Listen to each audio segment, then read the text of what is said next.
Oh, terrific. So welcome to today's webinar, Is Starting a Nonprofit Right for You? Hello, everybody. My name is Susan Sharoma, Candid's Network Engagement Manager based out of our New York City office. I am facilitating this webinar today, Is Starting a Nonprofit Right for You? We'll be getting started at the top of the hour. Until then, we want to know where you're joining us from and what brings you to this webinar session. I also encourage you to download the handouts for today's webinar so you can follow along and take notes. I will be monitoring today's chat throughout the session, so feel free to submit your text questions at any time. For those of you who are returning Candid webinar participants, a warm welcome back. And to those of you who are with us for the first time, we are so delighted and happy that you're joining us today. So, what is Candid? In February 2019, Foundation Center and GuideStar joined forces to become Candid, a 501c3 nonprofit organization. Together, these organizations brought a combined 88 years of expertise and millions of data points to Candid. We believe that for an effective social sector, and it's critical to a thriving society, and we believe in the importance of solutions for the sector by the sector. With Candid, nonprofits, foundations, donors, and the public can all be on the same page. Why Candid? Every year, millions of nonprofits spend trillions of dollars around the world. Candid finds out where the money comes from, where it goes, and why it matters. How do we do our work? Through research, collaboration, and training, Candid connects people who want to change the world to the resources they need to do it. We also want to thank you for being part of Candid's learning community. With the evolving coronavirus COVID-19 crisis, we know it's a challenging time for everyone. To prioritize the safety and health of our communities during this time, we've shifted many of our in-person programs to an online format, today's training being one of them. Learn more about the changes in our programming, how you can stay connected with us, and our free resources here. We encourage you to visit the link listed on the screen. I'll be adding it to the chat momentarily. bit.ly/Candid Resources COVID-19. Today's speaker, Sam Petticord.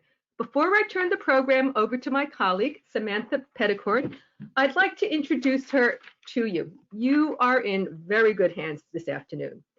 Samantha Petticord is Candid's Network Engagement Manager for the Midwest and actively supports a territory of 13 states.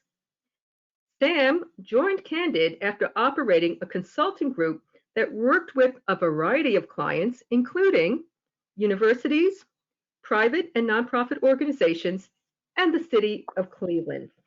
Before consulting, Sam served as Chief of Staff for Cleveland's City Council and also worked as a family liaison for the Cleveland Metropolitan School District.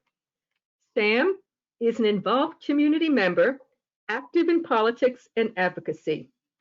Sam's volunteer activities include serving on several nonprofit committees and boards. Sam holds a BA from the University of Akron and a master's degree from John Carroll University. Without further ado, I'm turning this afternoon's webinar, Is Starting a Nonprofit Right for You, over to Sam. Thank you, Sam. Thank you, Susan. I appreciate that. Well, warm welcome. Thank you, everybody, for joining us. Quickly, I want to go over a few things that you can expect to learn today, and we'll get started.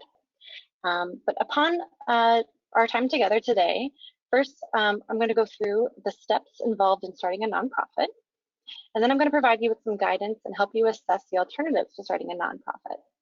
I'm also going to give you a tour of the Nonprofit Startup Assessment Tool, which you can use to determine the next steps and whether or not you're going to start a nonprofit.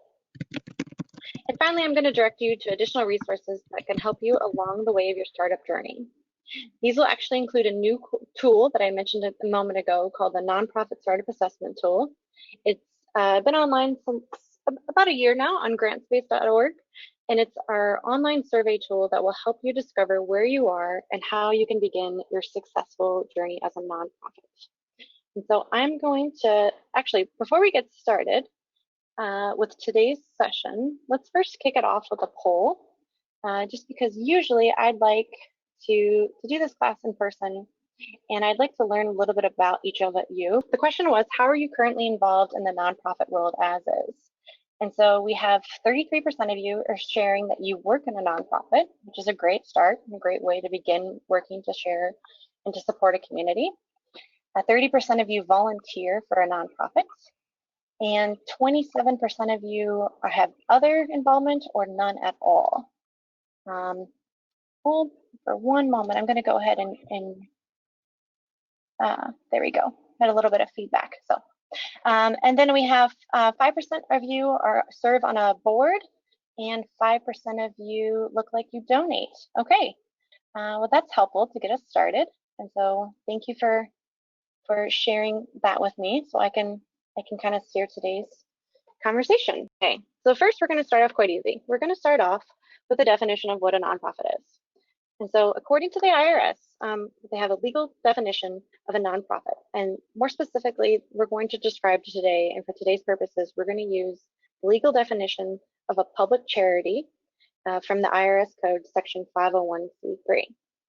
Now, before we get into all this, let me just start by saying that I am not an attorney. I am not a lawyer, and I am not an accountant. So we may not be able to answer all of your questions if they have a higher degree of legality, or if you do need additional resources, we're going to be able to point you to the right resources so you can get all of your questions answered. Today is going to be a more general overview using our expertise and our years of being a practitioner in the field to kind of steer you in the right direction. So, so according to the IRS, the definition of a 501c3, it has a very important characteristic. The most important is a public charity is focused on exempt purposes. And so there is a very long definition on the IRS website that you can find out for yourself. But basically, the most important part that you need to know is that it's set up to benefit others rather than oneself. So in other words, your nonprofit must be organized and operated exclusively for one or more charitable purposes. The next qualifier to becoming a 501c3 is different, and it having no benefit to oneself. So this would distinguish it from a for-profit business because it cannot be set up to benefit investors or for someone to use it as a vehicle to get rich. Now, of course, people are paid to work at nonprofits, but that can't be the sole reason that a nonprofit exists. So it has to be created to serve someone or a purpose. Additionally, a 501c3 cannot be solely a political organization. So you can advocate for policies and political issues, and some of you do this some of the time, but its sole purpose cannot be just to steer voters in a direction or to engage in political activities. If you're not sure about how this relates to your plans, the IRS has a really nice description of nonprofits and the lobbying law that you might want to take a deeper look at.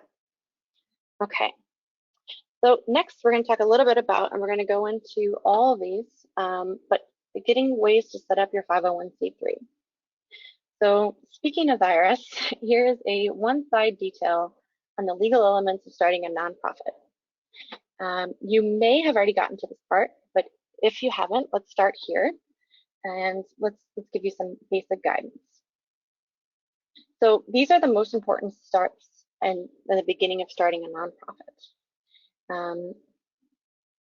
It's legal, the legal steps to becoming a tax-exempt organization. And we're going to go into more detail and discuss the elements of the nonprofit operations. But first, I want to review the steps for those that don't know them. If anyone has already gone through this process, you can attest that it's not easy. And frankly, it shouldn't be. Creating a sustainable, impactful nonprofit is a really big deal.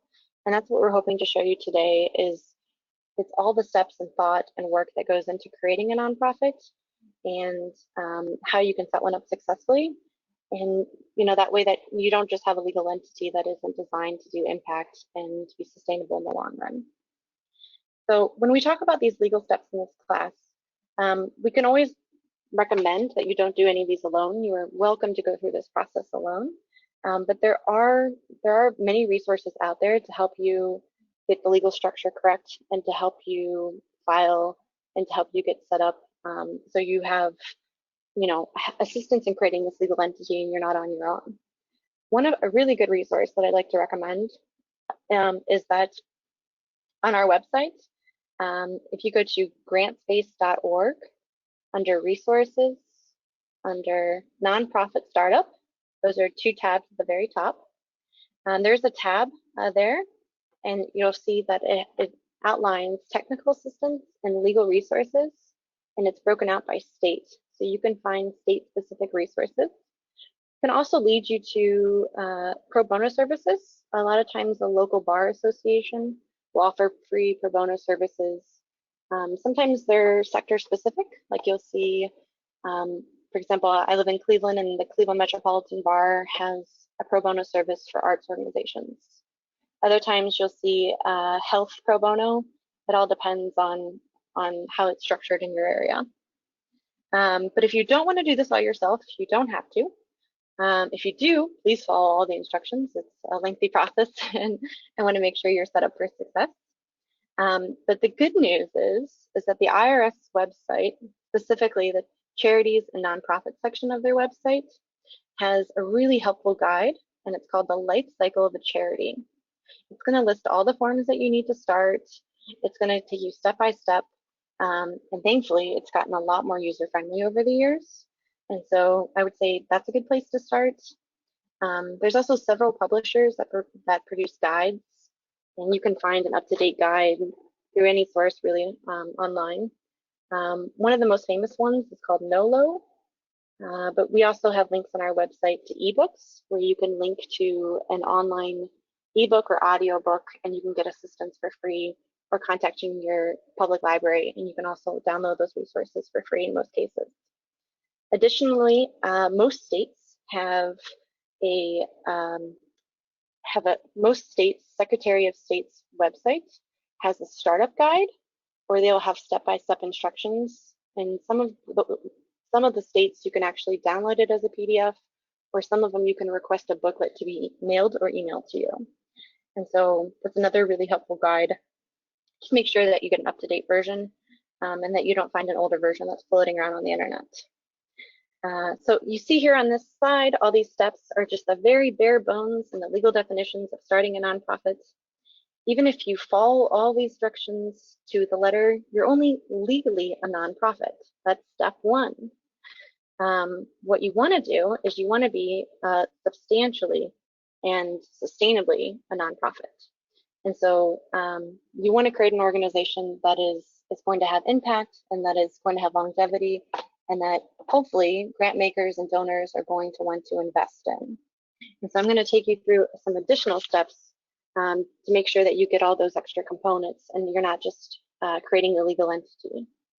And so let's talk about the plan. Developing a plan is one of the most important steps. And so I know that all of you showed on that poll that you are in different steps when it comes to the stages of your startup. And that's okay, because this class is intended to be for beginners. And so we want it to be the most helpful as possible. But usually there's not like a one size, short list that here's all the things you need to do to have a successful nonprofit. Today and at Candid, we try to look at all the different ways that we can share what makes organizations successful and what makes organizations have plans and missions that people want to fund, and then how to connect them to the funders that are mission aligned. And so how to get these next few steps we're going to go into one by one and just kind of dive a little bit deeper. But everything on this list is something that you should consider and thoughtfully consider and write out before you begin this process. So we're going to go through them in order, but you want to make sure that you are on somewhere on the spectrum between you have an idea, you have a vision ready to go, to you have a business plan and you have all of these neatly sketched out and the reality is ready to roll. And so we're going to go into the first one, which is the mission. And when we start talking about creating a nonprofit, we usually start with the mission. And the reason is because the mission is the most important part of what you do. The mission is usually what you're most closely attached to. And so here's the longer definition of, or the official definition of what a mission or a mission statement is. But basically, the mission is what you're going to be doing in day to day. How are you going to be helping? What are you going to be doing? Why are you going to be doing it? And usually, where are you going to be doing it? The mission is going to tell anyone who's interested, whether it's the IRS or a donor or someone you meet on an elevator, quickly, what your organization stands for and what you're setting out to do. Again, you see at the bottom there's a link to grantspace.org. You're going to hear me say that many times because that's our online learning platform. And there's tons of resources that we're going to refer to and be able to help you out throughout this process. The vision is the next step. And the vision or vision statement is a little bit further, it takes a step further than your mission. So it doesn't tell anyone what you do day to day, but instead it interests people in what you're striving for. It's a little bit more ambitious. It's what the world will look like if your mission is successful. So an example would be, our vision statement for my organization is a world where every child can read by the age of 3, or a world where everyone has access to clean, healthy water. Those are just, very basic examples. Most organizations, if you have a nonprofit that you aspire to be, or one locally is really successful, I encourage you to go to their homepage. And usually, directly on their homepage or in their About section, you're going to be able to find their mission and their vision statements.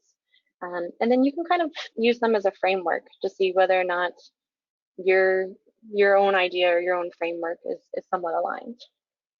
Keep in mind that neither one of these are going to be accomplishable easy, because if they were, chances are then the change would have already happened in your community and your organization wouldn't be needed. And so these are supposed to be ambitious. That is the goal. That is the plan. Additionally, the values. And so both your vision and your mission are based on your values. And here we have a link, we have a definition, and we have a link to the idealist.org to give you a little bit more of understanding. But these are your deeply held beliefs. These that form the rock and the layer beneath, or the foundation beneath the expression of what your nonprofit is all about. Who's guiding your work, and what is it that you believe in? What's driving you? What are you passionate about? Those are your values. And you want to make sure that you have these 3 very clear and concise. And, sometimes some of the organizations have these very formal, they have them communicated in a very eloquent manner. Others have an interesting way of telling their story, or they incorporate media, or they use, other ways to find compelling ways to tie in their past successes or their upcoming events into these. When we teach grant seeking, for example, we talk about finding funders who fit with yours. And when we talk about fits, it's usually these 3 things that we're specifically referring to. You want to find a funder who shares your values. If someone is mission aligned, you know that they're going to be interested in funding your organization because at their core, they believe in what you believe in, and that they're going to, put their money where their intentions are, and they're going to work with you as partners to achieve said mission, said goal, said value. So I'm going to throw out a really well-known example here, but you probably all have an organization locally that you're familiar with. But let's start with a really big organization that everyone's heard of. So the Bill and Melinda Gates Foundation. The Bill and Melinda Gates Foundation is really clear about their values. Together, the couple has valued education, international health, and the use of technology for all for decades. These values inform the giving patterns of Bill and Melinda Gates Foundation. They look to find and fund nonprofits who expressively share the same mission and embrace their values. If you look at our database, the Foundation Directory online, we can show you a grant maker's profile, and you can clearly see their funding interests, and this is a good way to kind of outline whether or not you're a fit is by using these three core components. And these are start from the very beginning. And so it's not that these can't change over time and your organization can't grow, but you want to be clear from the start. What are your values? What is your mission? And what is the vision of your organization? And so, like I said, it can change over time. The population you serve over can change over time. The geographical focus can change over time. But ideally, you'd want to continue your values throughout the life of your nonprofit. And that way others can identify with you and see you as an organization that has continued to uphold its mission. So on your own time, we don't have time today, unfortunately, but maybe right after this webinar, you're going to want to sit down and you're going to want to write out these three components if you haven't already done so. And then I highly recommend that you give these to someone who doesn't know anything about the work you do. Sometimes we're too close to the work we do, and it makes so much sense in our own head. And when we write it down, we know exactly what we're talking about. But then if you give it to a layman or a person who's not involved in the work at the level that you are, they might have questions, and that's good. It's good to get those cleared up ahead of time. That way that you're left with a very clear and succinct statements that everyone can read and understand at first glance. We're going to skip ahead to the next step of the plan, which is the environmental scan. So this part can be fun or it can be scary, depending on how you look at it. And what I mean by that is I want to make sure that you do your homework ahead of time to see who else is doing the work in this field, and to see if your mission is aligned with anyone else, and to see if there's people that are already doing this work that you can partner with. Again, we mentioned that it's not easy to start a nonprofit. It's not easy to get funding initially. So if there's someone who is already doing the work and doing the work well in your area and meeting the community need, you might want to look at them first and see how you can work together. And this can be someone who is doing the work locally or hyper locally, or it can be someone who has branched out and done this work nationally, and you want to take best practices and lessons learned and duplicate them in your own space. And so you want to do environmental scan, make sure that you look out to see if there's successful business models out there. A lot of people don't think that running a nonprofit is like running a business, but it very, very much is. And if you aren't clear on how your business model is going to be successful and how you're going to be able to carry out the programs, and you can't be just reliant on one source of funding or just be completely reliant on grants, chances are your nonprofit's going to struggle, at least initially. And so take the time and look and see if your organization is going to take an innovative approach, or if you're simply duplicating efforts that have already been done. And sometimes it's hard to know this, frankly. Sometimes, you're new to an area, or you're new to a sector, or you're unsure what has been tried in the past. I encourage you to take the time to do the research and to find out if your work is going to differ from existing nonprofits in your area, or what is going to make a funder excited about you doing this work versus someone who's been doing this work for years. And so being the new guy isn't bad. It doesn't mean that you can't be competitive in funding or programming. It just means that you have to be able to prove that there needs to be another player in the game, or there needs to be additional people working on the area of impact or the area of need in order to get it done.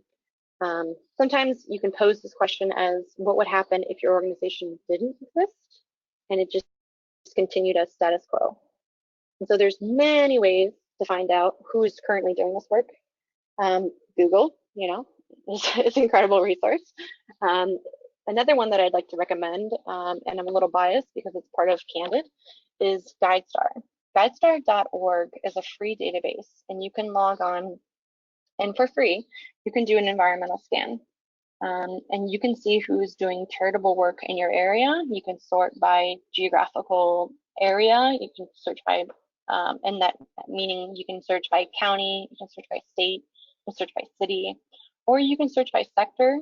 And so if you want to see who else is serving the homeless in your city, it'll bring up a list. And you can review who's currently doing the work. You can read about the organizations. You can read about who's running the organizations, and perhaps reach out to them to get more information before you take this next step.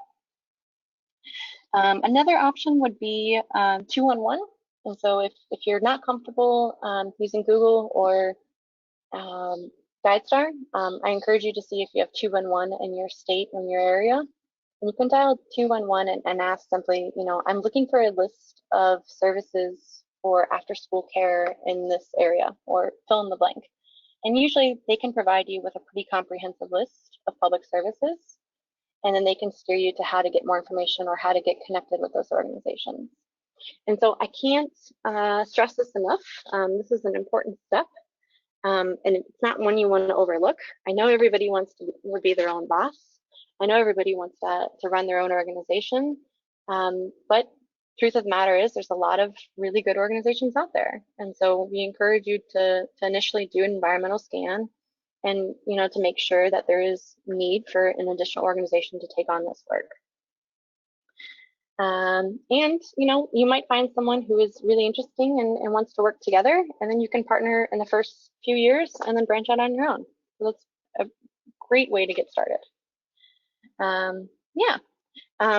So let's go forward with our plan. And the next step is going to be to plan out the team. And this is a really important step as well. And so you can't run a nonprofit without a board, legally, but also in practicality, because a board is an essential part of the nonprofit. It is one of the key elements in the initial stages, because initially most nonprofits don't have the funding or the means to hire full-time staff right off the bat. So they're going to initially rely on board members, on volunteers, and borrowed expertise and donors. And all of those can come from a good board. And so, all these roles are going to be crucial in the beginning stages of running your nonprofit. The board is representatives of the organization. So this is the public and the public charity that makes your organization a 501c3. So besides being legally essential to the nonprofit, they are the people that are going to, officially take charge of the nonprofit. Contrary to popular belief, the executive director is not in charge of a nonprofit. The board is. And so the board can, and rarely do, but they are within their rights and guidelines to fire and to replace or to hire an executive director to run the nonprofit. And so you can be the founder of a nonprofit. You can be the executive director of your nonprofit. You can be the sole employee of your nonprofit, but your board would have the power and the authority to dismiss you. And so that is just another really good reason to make sure that your organization is staffed with, a really comprehensive board that is mission aligned, and that they're just as committed and they're just as talented as you are, because the goal is for you to be able to leverage, and I believe it's at least 4 or 5, I think it depends on your state, but those 4 or 5 people initially, you want them to donate their time, their talent, and their treasure, and this never-ending effort that is to get your nonprofit off the ground. And so certainly, finding those initial board members is crucial. I can't stress that enough. These are the people that are going to lift up your organization. And you want to make sure that they're skilled and they have, skills that are going to be important. And the first few steps are going to be fundraising, it's going to be accounting, it's going to be legal, it's going to be people who can manage volunteers, it's going to be people who can throw events. There's a whole list of those critical tasks. There's board matrices that you can find online to help you make sure that you have a well-balanced board. You also want to make sure that your board is diverse and that your board represents the community you serve. So if you are serving a homeless population, you might want to make sure that you have someone on your board who has formerly been homeless, or someone who is currently experiencing homelessness, or someone who has experience in the field. You definitely don't want to find people that are either yes men or that are wonderful at their day job and who are willing to do this for you for a year or two, You want to find people who actually have the expertise and the know-how in the field that you're stepping your toe into. A really good resource, and I can't stress this enough, is BoardSource. BoardSource is a free website. It's a great place to find more about the logistics of running a nonprofit board. They're nationally recognized. They're an authority on the subject. They have great online resources. They have webinars. They have conferences. But they also have a function that you can recruit or find matching volunteers. And it's not great in every area, I'm not going to lie, but do some Googling, because some areas have they have supplemental organizations that are either nonprofit resource centers or organizations that do board development. For example, here locally in Northeast Ohio, we have a organization that will serve as an intermediary between the for-profit sector and the nonprofit sector, and they match up attorneys, accountants, web designers, anyone who is willing to donate their time to nonprofits who need the help. And so take a look around and see if you can find those resources in your area. Additionally, I'm going to point out staff members. Ideally, you're going to, I know everybody wants to start off with a fully funded staff and fringe benefits, but it doesn't always work out that way. Sometimes the finances and the funding just isn't reliable, or it isn't there yet, or you need a few months of programming or services in order to really be able to have a paid staff member. And so initially, keep in mind that you and your board may be doing a lot of this work and to run this organization without being paid. And so, keep that in mind. Don't quit your day job yet until you are ready to launch into this world, and until you know that your nonprofit is sustainable. And others. So, I just want to note that not everybody needs to be a board member or a paid staff member. Volunteers are critical. Volunteers are wonderful. You could have committees. A lot of boards have, they have a 10-person board, but then they have a fundraising committee that is composed of some board members and some community members who aren't on the board, but they're committed to helping, launch an event or run a gala, or to help you, initially get started in fundraising, for example. So sometimes they work informally, sometimes they work as an advisory, but really you're going to need all kinds of volunteers. You're going to need, people that donate their time, and people who are willing to donate their expertise in the beginning stages. If you need more resources on any of these, please visit grantspace.org. And if you go to the top, there's a tab that says knowledge base articles. And there's really what that is a curated list from our staff who have answered these questions for decades and who have compiled the best resources for you. And so two that I would recommend to get started with are, how can I find board members for my nonprofit? And where can I find information about the advisory board for a nonprofit? Again, I realize that I have to talk really fast because we have so much information. So if I said those too quickly, or if we're unable to get you the links in the chat, don't worry, you're going to get a recording, and you can go back and review any of these resources on your own time. And so next, we're going to jump into the need. Now, the need is something that a lot of people get confused initially. But once you get your board, you get your mission, you get the organization set up, you want to begin to plan out your programs and your services.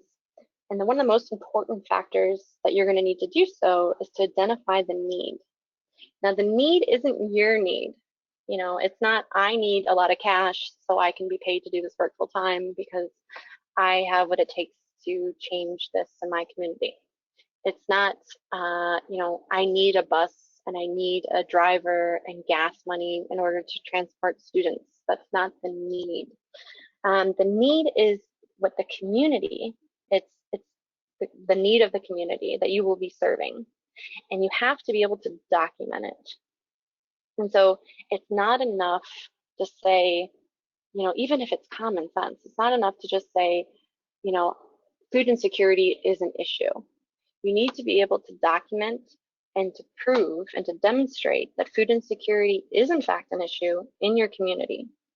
And one that, no matter how obvious it is, but you do need to be able to back that up with stats and with evidence to show that there is an actual need that does need to be addressed. There's a service gap. There's a way that you can help your community, thrive and move forward. And so, you can do this in many different ways. You can, and I highly recommend that you have stats and statistics to back you up. And so you can refer and rely heavily on organizations like the Census Bureau, or maybe your city or county to get those stats. And so you can see, how big is the problem, how many people need service, what is the demographics of the area, what is the average median income, what is the joblessness rate, whatever it is that you are trying to address, you need to have hardcore facts to back that up. And so, I highly encourage you to, if you need help and in order to establish this as the basis, to reach out to your libraries. They're incredible researchers who can help you, your universities, or if you have a nonprofit organization that helps build capacity, all of them can help you get together your stats. And additionally, you need to be able to not only have the qualitative, but also the quantitative. And I'm meaning that, you're going to need some anecdotal examples. It's always a good idea to have testimonies. It's always a good idea to have letters of recommendation or to have stories to combine with those stats. And so you can use that research in combination with stories to help tell a compelling narrative about why this need needs to be addressed. You need to be able to clearly communicate why you are necessary, why your organization needs to exist. Because if you're coming into this space, you might need to be able to make that case for yourself over and over again. And again, no matter how obvious you think the need is, you want to make sure you take the time to have supporting evidence and that you can back up your story. And you can use this all together to share it as a compelling story that will later help you get funding, and it will later help you gain people and community buy-in to help you do the work and be successful. All right, next we're going to move into programs and services. And these are going to flow directly from the need that I just mentioned. And so, for example, you're going to say, here's the problem and here are my solutions. And for those of you who have never put together a proposal, there's some key elements that you're going to need no matter what the grant proposal is or whatever your program proposal. And so we're going to go through a few of them very broadly. And, in fact, I think it's a good idea to initially think of them both as broadly as these are our goals, and then specifically as these are the outcomes that we want to achieve. And so if you do need help with this, we do have what's called a logic model. And if you've never done one, it's a good exercise. But it helps you kind of think through the short-term, medium-term, and long-term effects and how you're going to address the community need. And so we have that on our website again if you need help.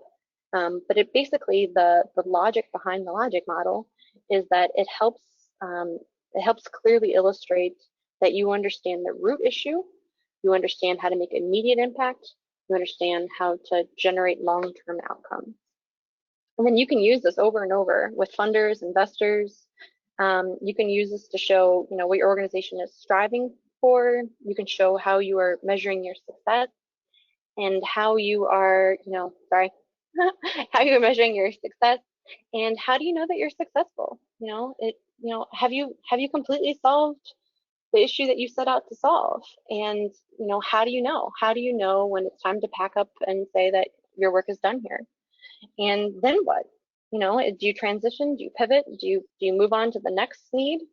But this is just another part of of something that you need to think through clearly before going down this road, because you need to be able to translate the need into actionable, a plan of action. And so that includes the program and services and how you are going to take those to basically use your organization as a vehicle to help your community.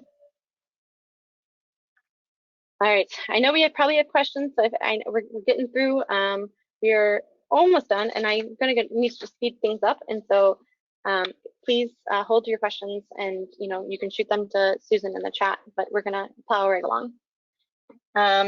Budgeting can be the scariest part of doing a nonprofit if you're not comfortable with finances or fundraising, but it is a critical step, and it's simply the numerical representation of how you're going to get everything done you say you're going to get done, and how much is it going to cost to get it done.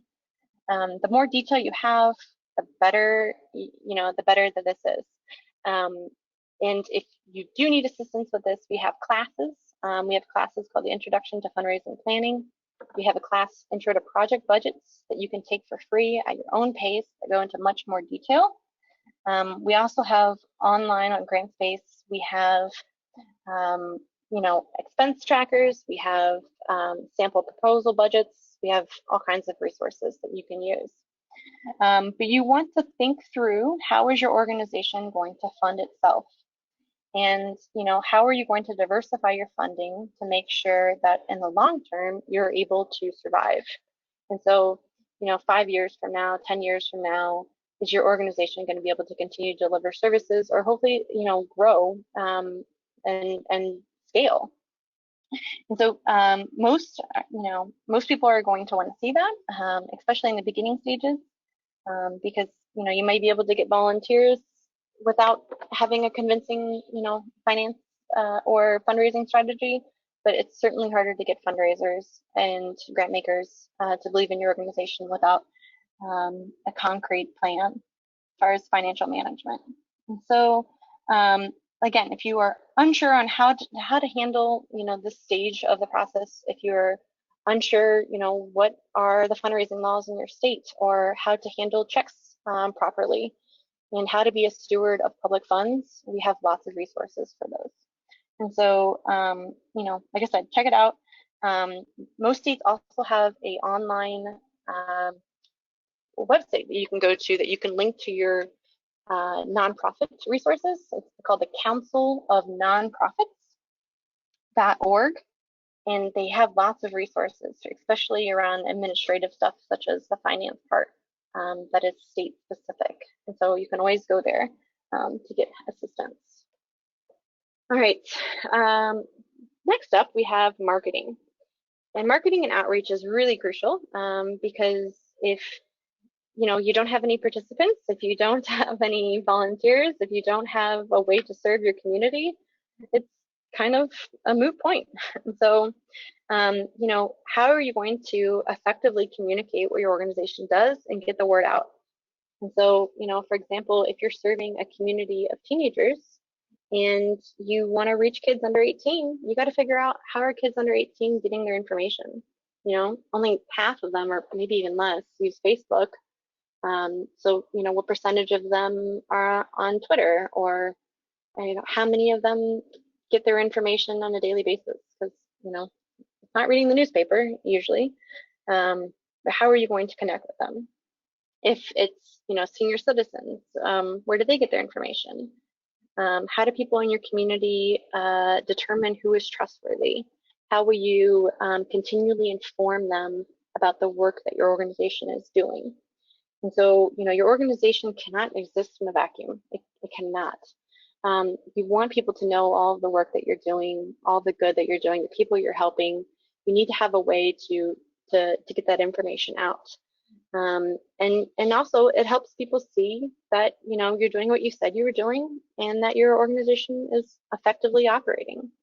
And so, having a good marketing and outreach plan will definitely help your organization make it through the first few years. And other considerations, and I don't want to overload you too much, but here's some other things to think about before you get started. Do you have a space? Does your organization have space to operate out of? Do you have a place to serve the patrons or the users or the intended audience? Are you renting that space? Are you buying space? All those things are something to consider, and it might dissuade you from initially starting, but there's ways to be creative about space. Does your organization need specific equipment? Does it need technology?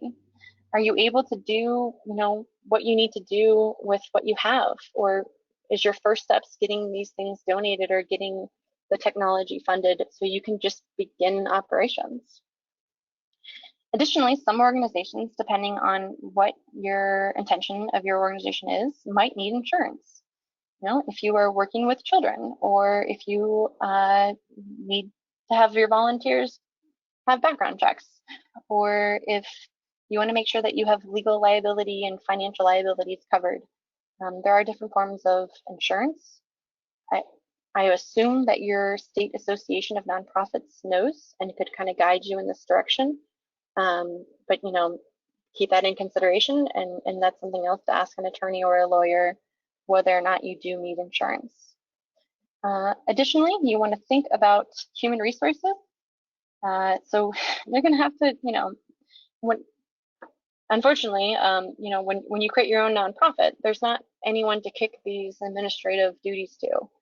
Usually, if in the initial stages, you are the HR department. You will be writing contracts. You will be, reviewing contracts. You will be looking for benefits. You will be negotiating benefits. You will, you have to do all these things. You'll have to come up with an employee handbook. And so, make sure that you are in compliance with your state labor laws. And if you're unclear on those, like I said, look up the nonprofit association of your state for assistance, or use the references and the resources listed on the irs.gov website. Okay. And annual reporting. You are required by law to file a 990, depending on your revenue, or a 990 EZ, or some form of annual reporting. And so make sure you know your fiduciary responsibilities as well. Okay, well, that was a lot. And so I appreciate you all sticking with me as I ran through those. And, we're going to gauge at the end, or we might have to skip the poll. But if after listening to all of that, if you think like, wow, that is a lot, and I know that I still can serve the community, and I know that I can still make a difference without having to go through each one of those, that's great. And here are some other suggestions of ways that you can alternatively serve your community. You could think about volunteering. And again, you can look for a partner organization or an organization that is currently existing and operating, and perhaps you get to that environmental scan stage of the initial setup, and you realize that you don't need to reinvent the wheel, that there's someone who's already doing this work in that space that you can partner with, and that's a great alternative. Additionally, you might want to look at employment with a similar organization. And so, if volunteering isn't an option for you financially, you might want to look at finding employment with an organization that is doing the work, and that way you can learn and get paid, and hopefully at some point take what you learn and go out on your own. But initially, it might be a smarter step to just go through an employer who is committed to the same values. You can serve on a board. There's tons of ways that you can find out which nonprofits are needing assistance and who is looking for help. But chances are, if you have a nonprofit that is mission aligned, that's already working in this area in your community, reach out to the executive director or the board chair and say, hey, I believe in your mission and your cause, and I want to help support you. What are ways I can get involved? And certainly they will have ways that you can engage with them. And last but not least is a fiscal sponsor. And so a fiscal sponsor is a great alternative. It is a financial sponsorship arrangement. Basically, it's a way for a person or a group to partner with an existing nonprofit in order to get grants and other donations. And so it sounds simple, but it's really not. There's a lot of steps to this, and we do have information on grantspace.org. But you need to make sure that whoever you partner with is willing to take on the financial responsibility and is going to work with you in order to help you fundle grants and funding through their organization. And so there's a lot of steps to doing this correctly, but there's great resources out there that can help you avoid pitfalls. You know, there's a video on our website called "What You Need to Know About Fiscal Sponsorships," but there's also guides online as well. So, oh, sorry. Here is the legal definition of a fiscal sponsorship, in case you were wondering. And then what are the advantages of starting a nonprofit? So I didn't mean to dissuade you all, because there's a lot of advantages to jumping into this work and for you to take this next step. It's a rewarding process, and you are able to do the work that your nonprofit community is depending on people like you to step up and do. You also would be legally eligible for grants, and people are able to take a tax deduction if they donate to you. And of course, your organization's income will not be tax deductible will not be taxable, I'm going too fast, as long as it's mission related. So the formal structure, you know, where the board is in charge, means that no one person owns the organization. And if something would happen, something terrible would happen, and the nonprofit ends up going bankrupt, as long as the nonprofit board members performed all of their duties in good faith and complied with all the state laws, they are not financially responsible for paying the organization's debts. So there's a lot of caveats, as you can imagine, to that. But if you set up the organization correctly and you run it in good faith, your organization would be tax deductible or tax exempt. And you are eligible for public and private grants. We have many resources to help you find out who would be interested in funding your organization once you are formed. And then the formal structure, like I mentioned, it does protect you against any kind of outside legal action, you know, depending on the structure and depending on how the organization is run. It can help protect you in several ways. So yeah, and we don't have time to go into each one of those, so I'm going to skip those. Other disadvantages, I just want to make sure that we're fair and we give you both sides of the coin. The cost. It is a costly endeavor to get a nonprofit started. Being the founder usually means that you are going to be paying things out of pocket initially. And you know, that's okay as long as you know that ahead of time and you're prepared going in. Additionally, the paperwork and the administration of a nonprofit, it is no joke. As someone who's done it, the IRS and state requirements include annual filings, and there's several other steps that you have to maintain administratively to continue to maintain your nonprofit in good standing. And we mentioned this briefly, but you aren't completely in control. And so even if you are the founder and the executive director, you have shared control, because remember, not one person can own a nonprofit. It is a public organization. And so you will have to share control. You cannot have everything your way, and you are responsible, and you do report to a board. And last but not least, it is public. All of your 990s, all of your financial reports and audits need to be reported to the IRS. So all of your public documents can be showed. If you go to guidestar.org, you can actually view who the highest paid employees are at organizations. You can review how much time and money people spend on organizational tasks such as fundraising. You can, the amount of money that you pay in rent every year will be a matter of public record. And so everything is eligible to be scrutinized by the public. And so keep that in mind. So how do you decide? And I know we are almost up, and so we're going to go fairly quickly. And then if you cannot stay for questions, you can email us at the end, or you can follow up with one of our online librarians. But I would be remiss not to show you this wonderful tool that we have created. which is called the Nonprofit Startup Assessment Tool. And this can be found at grantspace.org/nonprofit-startup. And this is an incredible free resource. All you need to do is to make a login if you haven't already with us. It's 75 questions, and it's going to take you through a much more comprehensive look at what it means to start a nonprofit than what I just went through. You can see here in this little snapshot that it takes you through sections and it helps you evaluate where you are. And so each one is going to assess your readiness. At the end, you're going to get a PDF that you can print out and you can review. It's quite comprehensive, but it will basically rate you in every single section. You will get red if you need significant improvement. And thankfully, we share with you links and ways that you can help improve yourself or your arrangement in that section. Yellow is if you need some assistance or you need to brush up on things before you get started. And green if you get a green rating on a category or section, it means that you're in a good position and that you've done your research and you are ready to move forward. And so this is a really great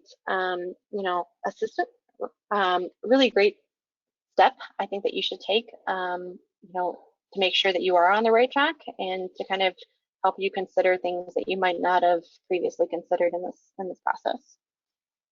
We are going to have to skip the poll. I do want to reference that all of you do have a handout that Susan mentioned in the beginning. And so you are able to print out the handout and to use it as a guide after today's class. And if you have questions, there's more resources listed on there. But I appreciate all of you and sitting through the class, especially because the material happened to have to go through quite quickly. And so now I'm going to stop and ask Susan if she has any questions and what we can take away from the chat and in our time remaining. So there is a question about, is there different types of nonprofits? And there's many different types of nonprofits. And this is an important step in the legal entity setup. You will have to choose first. And so first you want to incorporate your organization, and you can file for an LLC, you can file as a foundation, you can file, there's many different categories that you can fall under depending on the work that you're doing. And then you apply separately for the IRS nonprofit exempt status. And so I apologize if I didn't make that clear initially.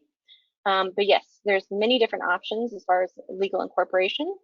And I would say that the best resource on that would be to go to that irs.gov under the public charities tab and to see which definition most closely fits your intended mission, because it is it's not something I can really summarize easily at this time. The logic model is online, and you can access that, I believe, through GrantSpace. And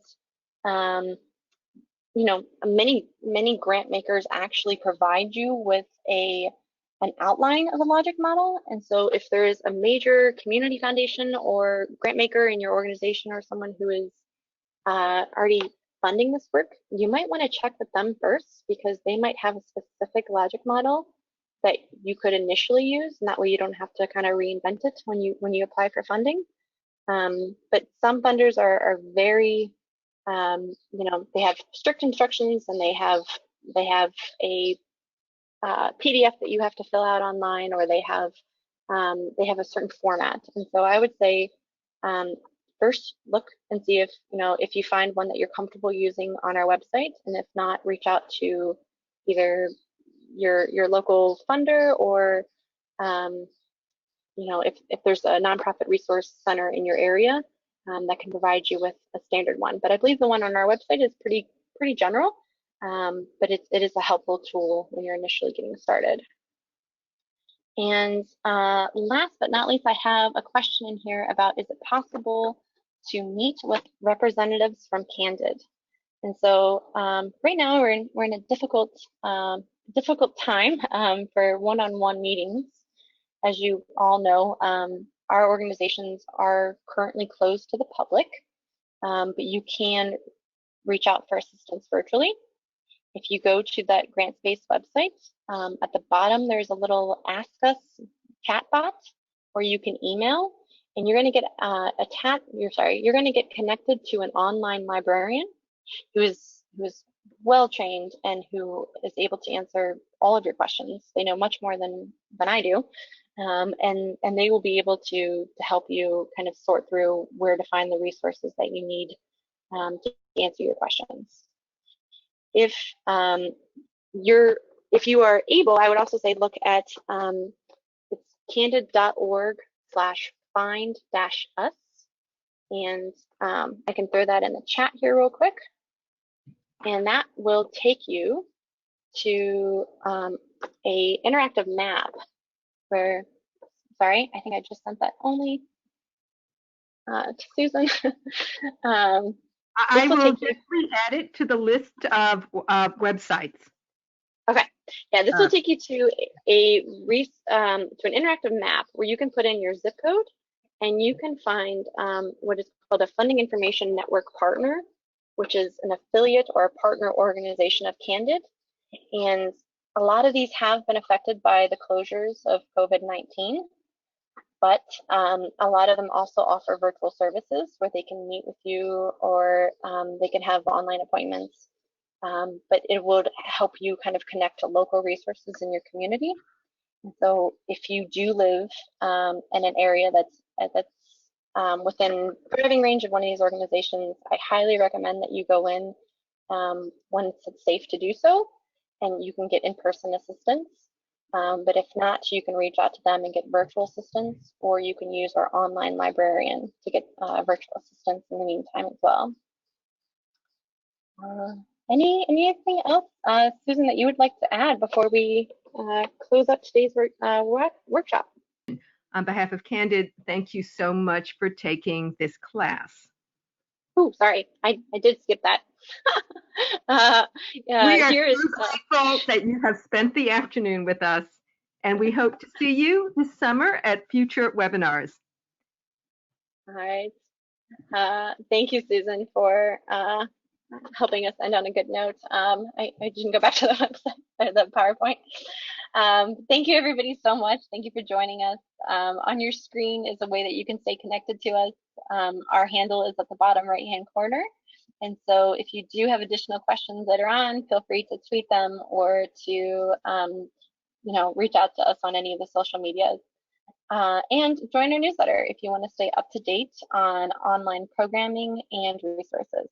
And so with that, thank you, everybody. I appreciate you tuning in. Thank you, Susan, for all your help. And I apologize if we had any technical difficulties getting to some of the questions, but we will be able to respond to you individually at a later time. So thank you, everyone.